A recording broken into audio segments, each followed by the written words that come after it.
ఈ ఆడబిడ్డలను ఆశీర్వదించకపోతే నీకు ఆ ప్రధాన ప్రతిపక్ష పాత్ర కూడా దండగా అని చెప్పి ఇక్కడ ఉన్న వాళ్ళు అనుకునే ప్రమాదం ఉంది. చంద్రశేఖరరావు గారు,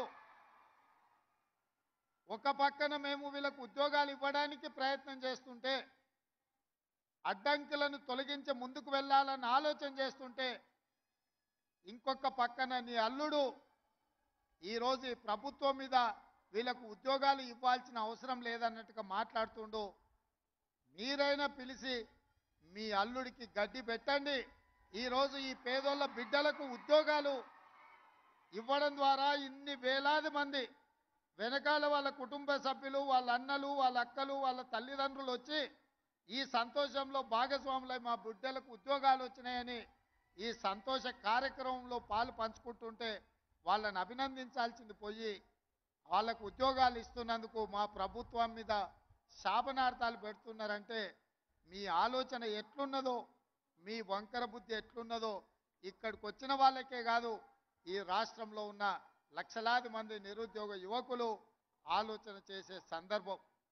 అందుకే ఈ తెలంగాణ సమాజంలో ఉన్న ప్రధానమైన నిరుద్యోగ సమస్యను పరిష్కరించడానికి మా ప్రభుత్వం ఏర్పడిన వెంబడే తెలంగాణ పబ్లిక్ సర్వీస్ కమిషన్ని ప్రక్షాళన చేసి అక్కడ నూతనంగా ఖాళీలు ఉన్న దాదాపుగా 2 లక్షల ఉద్యోగ నియామకాలు చేపట్టాలన్న ఆలోచనతోటి మా మంత్రివర్గ సహచరులతోని యూపీఎస్సి అక్కడికి వెళ్ళి ఆ చైర్మన్ను, అక్కడ విధి విధానాలను, అక్కడ నిర్వహణ విధానాన్ని పరిశీలించి ఈరోజు మా ప్రభుత్వం తెలంగాణ పబ్లిక్ సర్వీస్ కమిషన్ను పూర్తిగా ప్రక్షాళన చేసి నూతనంగా చైర్మన్ను, సభ్యులను నియమించుకోవడం జరిగింది. తొందరలోనే తెలంగాణ పబ్లిక్ సర్వీస్ కమిషన్ ద్వారా నియామకాలు, వైద్య ఆరోగ్య శాఖ ఇక్కడ ఉద్యోగ నియామకాలు వీరి ద్వారా, అదేవిధంగా పోలీస్ రిక్రూట్మెంట్ బోర్డు నుంచి తొందరలోనే 15,000 పైచిలకు పోలీసు ఉద్యోగ నియామకాలను కూడా చేపట్టడానికి ఈరోజు మా ప్రభుత్వము కృషి చేస్తున్నది. మా బాధ్యత, మాకు ఉద్యోగాలు వచ్చినాయని మేము సంతోషంగా మా కుటుంబ సభ్యులతో విలాసవంతమైన జీవితం గడపడం కాదు, రోజుకు 16 నుంచి 18 గంటల వరకు పనిచేస్తూ మా మంత్రివర్గ సభ్యులు ఏ విధంగా ఈ నిరుద్యోగ సమస్యను పరిష్కరించాలి, మీ జీవితాలలో మీ కళ్ళల్లో వెలుగులు చూడాలి, సంతోషాన్ని చూడాలి అని ఈ ప్రభుత్వము కృషి చేస్తున్నది. తప్పకుండా ఈ తెలంగాణ నిరుద్యోగ యువకుల యొక్క కళ్ళల్లో సంతోషం చూడడానికి మా ప్రభుత్వం కట్టుబడి ఉన్నది. శ్రీమతి సోనియమ్మ ఆశీర్వాదంతో ఏర్పడ్డ ఈ తెలంగాణ రాష్ట్రంలో రాహుల్ గాంధీ గారి నాయకత్వంలో, మల్లికార్జున్ ఖర్గే గారి నేతృత్వంలో తెలంగాణ రాష్ట్రాన్ని మరింత బలోపేతమైన తెలంగాణగా నిర్మించడమే కాదు, విధ్వంసమైన తెలంగాణను పునర్నిర్మించడంలో మా శాయశక్తుల కష్టపడతాం. మీకోసమే అహర్నిశలు కృషి చేస్తాం.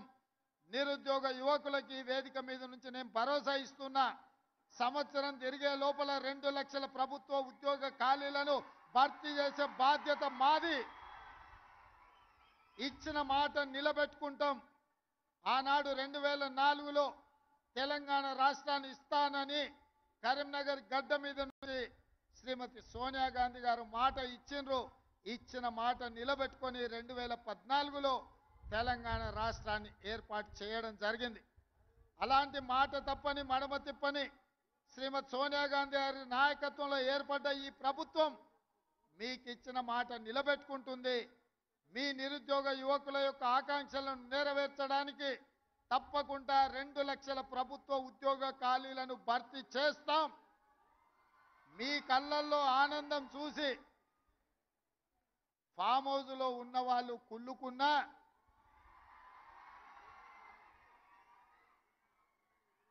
వాళ్ళ కడుపులో దుఃఖం పొంగి పొర్లినా, వాళ్ళ శాపనార్థాలు ఎన్ని పెట్టినా ఒక్క మాట చెప్పదలుచుకున్నా, పిల్లి శాపనార్థాలకు ఉట్టి తెగిపడదు. హరీష్ రావు గారు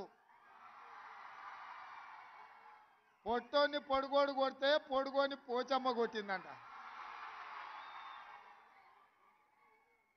హరీష్ రావు, మేము ఉద్యోగాలు ఇస్తుంటే అవాకులు చవాకులు పలుకుతున్నావు కదా, ఒక్కసారి ఇక్కడున్న కెమెరామెన్లకు నేను వాళ్ళ సంతోషాన్ని చూడండి, ఆడబిడ్డల కళ్ళల్లో ఆనందాన్ని హరీష్ రావుకు వాళ్ళ మామకు చూపించండి. పేదోళ్ళ పిల్లలకు ఉద్యోగాలు ఇస్తే, ముఖ్యంగా ఆడబిడ్డలను ఆదుకుంటే ఆ సంతోషం ఎట్లుంటుందో ఆ కుటుంబానికి చూపించండి. మీ కుటుంబంలో ఉన్న వాళ్ళందరికీ ఉద్యోగాలు ఇవ్వడం కాదు,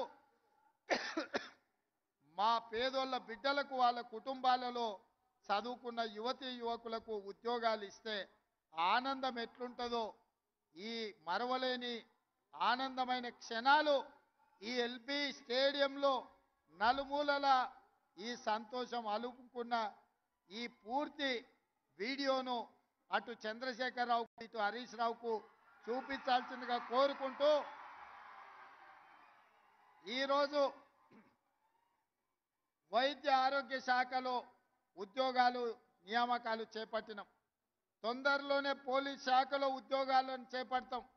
ఆ తర్వాత తెలంగాణ పబ్లిక్ సర్వీస్ కమిషన్ నుంచి అన్ని శాఖలలో ఉన్న ఉద్యోగ ఖాళీలను భర్తీ చేసే బాధ్యత మా ప్రభుత్వం తీసుకుంటుందని మాట ఇస్తూ, ఇక్కడ అందరికీ వివిధ జిల్లాల నుంచి ఈరోజు ఎంపికైన అభ్యర్థులకు అందరికీ కూడా అక్కడ కౌంటర్లు పెట్టినాం. ఆ కౌంటర్ల ద్వారా క్రమశిక్షణతో మీ నియామక పత్రాలు తీసుకోండి. కొంతమందిని వేదిక మీద సింబాలిక్గా ఇచ్చినా మీరు మీ కుటుంబ సభ్యులు మీ నియామక పత్రాలు తీసుకొని వెళ్ళి, ఈరోజు స్టాఫ్ నర్సులు అంటే కుటుంబ సభ్యులు,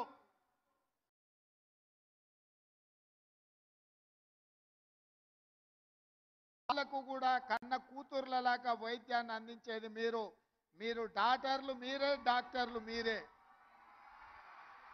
కష్టంలో వచ్చిన వాళ్లకు ఒక నమ్మకాన్ని విశ్వాసాన్ని కల్పించి వాళ్ళని ఆరోగ్యం కుదుట పడే విధంగా సపర్యలు అందించేది మీరే. ఖచ్చితంగా ఒక ఆరోగ్యవంతమైన తెలంగాణ